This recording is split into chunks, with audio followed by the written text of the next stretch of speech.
The Startup Retro is a new podcast from the team behind Overnight Success. A weekly show where we help you level up on the Australian startup ecosystem by giving you an insider's view on Aussie startups and venture capital. I'm Will Richards. And I'm Gemma Clancy. At OS, we curate the most important news and announcements across the ecosystem and explain a bit of useful context behind them. The Startup Retro podcast will follow a format familiar to our readers of the weekly newsletter, but offer an opportunity for much more discussion. So, if you want to keep your finger on the pulse of all things happening Aussie startups and venture capital, start your week by listening to the Startup Retro. New episodes every Monday, starting the 1st of July. The Startup Retro is brought to you by Day One, the podcast network for founders, operators, and investors. Hi, I'm Chris Titley, and this is Fintech Fun, the podcast where I speak with Australian fintech founders and executive management and have some fun along the way, gaining insights about the person behind the brand. Fintech Fun is part of Day One, the network dedicated to founders, operators, and investors. I'm joined by Daniel Kniaz, founder and CEO of Weel. Daniel, thanks so much for joining us and being part of the series. Thanks for having me. Appreciate it. Daniel, let's talk about Weel. Obviously started at a different name, but let's go back to the early days, the beginning, a little bit about yourself and how the business came about. Yeah, sure. We've definitely had an interesting journey to this point. So I'll start at the beginning, maybe just for context. So my co-founder and myself, we met working at Westpac. There we were in the innovation team, and really where we got to learn a lot of great startup skills. Our remit was, how do you take potentially disruptive financial technology and apply that to the bank? So through that, we got to learn about jobs to be done frameworks, how to best talk to customers, understand customer problems, how do you rapidly build MVPs and test that with the market. So that's where we got a lot of our, early training to then go and do what we did. Ultimately for us, I think in an organization like Westpac, there's 35,000 people there. There's a lot of bureaucracy, there's a lot of red tape. And ultimately for us, a lot of the things that we built just never were able to make it into market and essentially get into the hands of the customer and deliver the impact that we thought they could. So that was the starting point for my co-founder and I to go, hey, maybe we should go out and do something on our own. So we left and we actually went into an accelerator program. It's called H2 at the time. This was really Ben and Toby Heap. Yeah, exactly. So this was really great for us because there was probably that was at Stone and Chalk as well, wasn't it? At Stone and Chalk, in the early days. Yep. So probably 6 to 8 companies, similar stage, where now we've just got this great network of founders. Some companies are ahead of us, some are at a similar stage, some no longer exist. But see some trivia. I reckon I can name them. I can Ed Start, Simply Wall Street, Valiant Finance. Yeah. Oh, there's a few there that Spriggy. Spriggy. Yeah. All right, four will do. Yeah. So, those guys have all gone on to build fantastic companies, and as founders, we still get together and talk about the problems we all face. But we went into that program, and originally we're actually trying to solve the shared bank account split bill problem, and that's the genesis of the DiviPay name, actually, where the name that we started with. So we started there, always interested in fintech and virtual card technology. Ultimately, what we found with that product was we couldn't build scalable technology to solve that problem. It was definitely a problem that existed, and we built some MVPs that people enjoyed using and we got good feedback on, but we couldn't scale it from a technology perspective. And ultimately, virtual cards were pretty nascent at that point in time, very difficult to actually stand something like that up.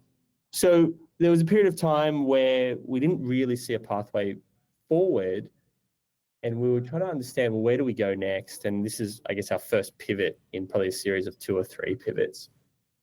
And we started listening to customers, and customers weren't using our technology for splitting bills or shared accounts. They started using virtual cards as essentially a proxy to their regular bank account, a way to protect their privacy and security while shopping online. And what we found is really interesting, that 50% of Aussies, or 1 in 2 people, are frauded every single year. And if you're frauded, you have to raise chargebacks, you have to cancel your card, get a new card from the bank. So people were using our product to essentially spin up one-time single-use virtual cards to make payments, to give them this security, Comfort. I guess this barrier between themselves and the merchant. So we pivoted our whole business. We kept the name DiviPay at that point as well, but we moved from DiviPay shared accounts splitting bills to DiviPay protect your privacy and security while shopping online. And we actually scaled that relatively well. I would say we had product market fit in the sense of people really wanted the product and derived value from the product. But ultimately where we landed was we couldn't monetize it. And this was a really interesting lesson for us. But B2C, no one wanted to pay. No one wanted to pay in the B2C world in terms of financial services. And it makes sense. A lot of people view their bank account as free. Obviously it's not, but that's the perception. So the feedback we were getting is, well, why would we pay for this other tool? So this was, I guess, our next pivot or persevere moment in iteration. Iteration. And again, we went back to the customer and understood, well, what is the value in what we've got, and is there a path to monetization here? And this is where we landed on what we do today as Weel. And what we found was customers were coming to us saying, hey, we love the product. We could see how this could be applicable to our small business. And when we dug in further there, what we found was very difficult for SMBs in this country to get access to traditional financial products. And instead, they would have one of two different workarounds, particularly when it came to employee spending or corporate cards. And what we found was businesses would either require their staff to use their own personal funds and then submit an expense report and be reimbursed. Or what happens way more than I anticipated, there might be a single card, a founder's card, a director's card, which would be shared around an office. And everyone has their own version of the story. But one of our earliest customers has this great story where they were a 30-person organization and they actually photocopied the director's card, and 30 different people had access to this photocopy just sitting in the top drawer of their desk whenever they needed to make payments. So with that, you get a lot of fraud and wasteful spending. That's the inefficiency on card sharing. And then the inefficiency on the other side, which again was really interesting to us, when you require staff to use their own personal funds, what we discovered was you never truly know any individual's personal financial situation. And we were hearing stories of employees having to put often thousands of dollars of company expenditure on their own personal cards, and in some instances actually incur interest on behalf of the business before they got paid back. And then you talk to most people, no one loves doing their expense report. It's definitely left to Friday There's leakage as well, and maybe people go, oh look, maybe that was not really for the business, but at the time it was, and all those sort of things. Exactly. So it's left to last minute. It's then often done incorrectly. Finance team will send it back, and it could be another fortnight, another month, or pay cycle to actually get reimbursed. So that was really the genesis of the problem space that we started to go really deep in. And ultimately what we built was a piece of software that allows small business owners, finance teams to issue everyone in their business with their own unique virtual corporate card, build your expense policy into that card itself. So you're essentially building the smarts of your policy into the card. And then once you make the payment, we automate your expense reporting and push all of that into a connected cloud accounting software. Wow, excellent. And then the iteration of changing the name and the company, how did that come about, and then the outcomes from that? Yeah, sure. So with the name change, so it was probably never our biggest problem to solve. Reflecting on that journey, we pivoted 2 or 3 times before we actually got to where we are today. And when we pivoted, we were kind of eyes wide open in the sense that this might not be the last pivot. If we can't find product market fit, if we can't monetize this in the right way to build a sustainable business, we may have to pivot again. So we kept the name for a while until we truly believed that we are building something of value, something that solves problems and something that people want. So we maintained the name for maybe a year or two until we got to that point. And then our brand, our product definitely started to mature, and we thought, okay, now this is a good inflection point. The other kind of forcing factor for us was we made the change around the time that we really started to see the rise of buy now, pay later in Australia. And if you think about a lot of those companies that were headline or in the news, they were always something pay. They always had pay in their name.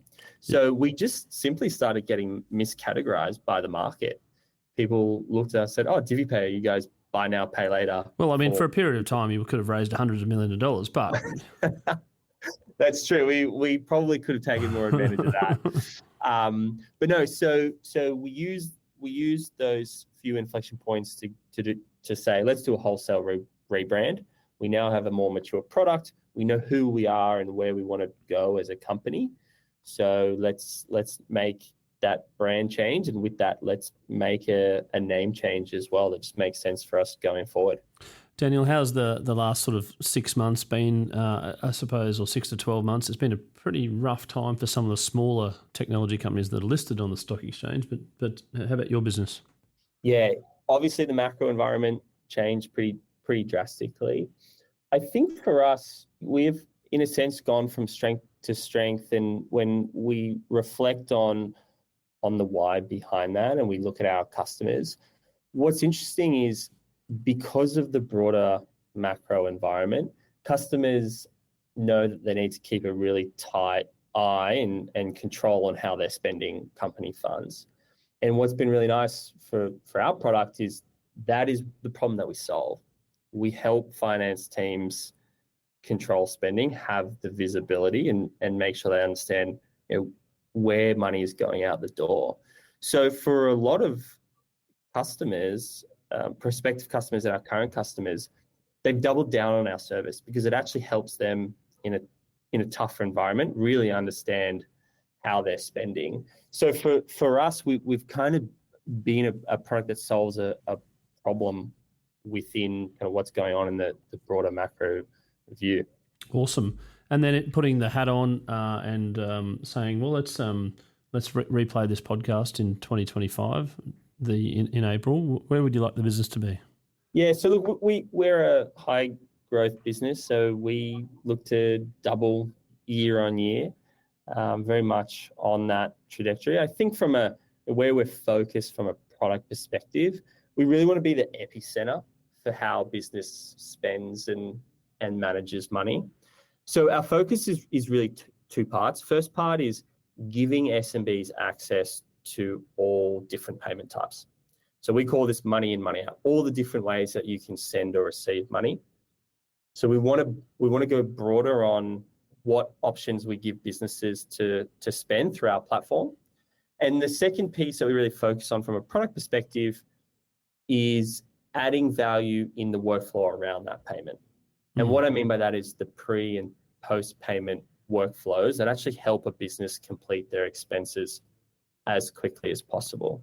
And if you think about, what every finance team wants to do is they do want to complete their expenses as quickly as possible so they can move from really admin heavy tasks to more value adding, future looking finance.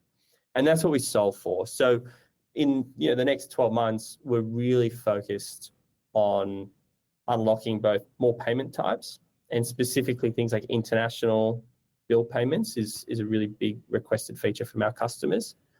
And then we want to go really deep on those pre and post payment approval workflows. Very good. And Daniel, when you're not thinking about improving SMBs payment solutions and all the various aspects that go with running your own startup, what do you do outside of startup land, or is it always 24/7 for you? Yeah, I'm pretty 24/7, but no, I do a few things. I actually recently became a dad. Congratulations! So that definitely takes up the other part of my time. Yep. Which I absolutely love. But then outside of that, my kind of priority after family and work is I love to surf. Okay. I do a lot of surfing. Keeps me sane. It's my meditation. It's my exercise. It's my social. Lots of domains in one that you can get. And how long do you surf for? Or are you a bit of a surfing sort of nut, or are you just sort of a casual surfer? I would like to think I'm more than a weekend warrior. That's what they call it. Weekend warrior. Yep. I do live pretty close to the beach now, so I try and get down as often as possible. I definitely don't surf for as long as I used to. My sessions are a little bit shorter, but try and get out, a couple times a week. And if you went traveling around the world, would you take your surfboard with you? 100%. Yeah. 100%. Where would you like to surf internationally? I've been pretty fortunate to go to quite a few places with surfing. I think the top two that stick out for me, I went to Nicaragua not that long ago. That was great in Central America, and North Sumatra was probably the most beautiful surfing location I've ever been, and would love to go back. Excellent. Any hiccups or injuries along the way, or everything's been pretty good for you? I did dislocate my shoulder on the second day of a 10-day trip. Oh, no. Okay. But I taped it up, couple Advil, and just kept going. Dealt with the consequences later. It's like startup, like running a startup, isn't it? That's it. Get knocked down, but get back up again. Daniel, thank you so much for having a chat today about the progress of Weel and DiviPay and its first iteration and where you've come from, certainly where the future is heading, and also sharing some of the insights into your personal life, which is congratulations on being a dad. It's certainly, I'm a father of 3 kids. It's changes your life much for the better. Looking forward to catching up and also following the success of Weel. Thank you, mate. Appreciate it.